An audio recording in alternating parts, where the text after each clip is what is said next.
Ancient historical sites have recently been vandalized from Massachusetts to Utah. I say it's time to raise awareness about this problem and preserve our public lands and historically significant sites. If you agree, please smash the like button on this video. It really does help with the YouTube algorithm and getting this video out to more people. And please consider sharing it on social media as well. That also helps a lot with getting the word out to other people.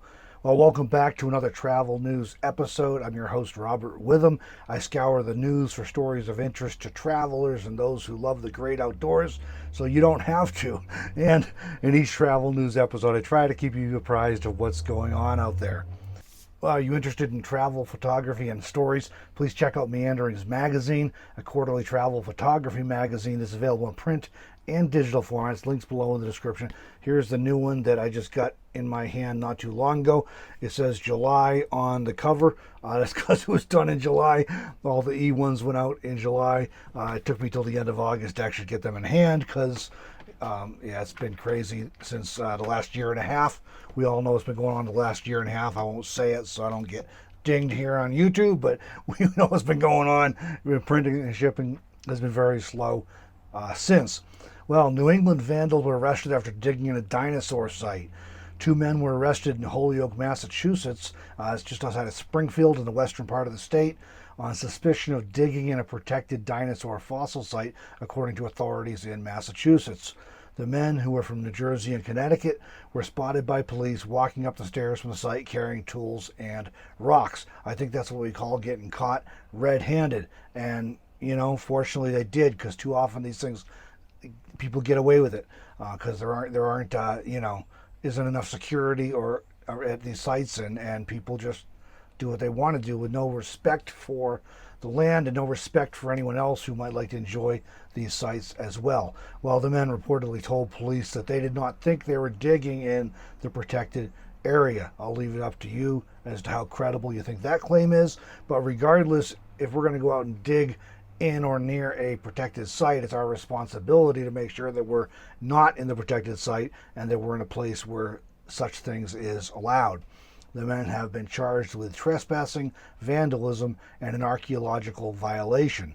The site, which was discovered in 1802, and I always laugh a little when I report something that says it was discovered in such and such a date, because I'm pretty sure most likely the natives who lived in that area before the Anglo settlement probably knew about it, but it always gets cataloged as when you know, it was discovered by the U.S. government or U.S. explorers. So anyway, the site was discovered in 1802, contains footprints of 4 distinct dinosaurs. There are apparently more than 800 dinosaur footprints in this 8-acre site. Now, this story caught my attention for a couple of reasons. First of all, because I used to live in that area, just a short distance from there. And this is in Holyoke. We used to go all the time. We were teenagers at the Holyoke Mall, and you know, cause trouble. I'm not going to talk about that in this story, though. But I actually was not even aware that site was there, even though I spent my teen years, all my teen years in that area. Well, I have had the opportunity to visit a couple of really interesting dinosaur track and fossil sites in recent years in Colorado and in Utah. So I'll throw some photos in at the end of the video if you want to see those. Hang around for those. It can be hard to see exactly what you're looking at. It's hard enough even on site with 3 dimensions and the explanatory or informative signs there, but I'll throw the photos at the end of the dinosaur track and fossil sites I've been to in Colorado and Utah at the end of the video. So make sure you hang around and check that out. The other story from Utah.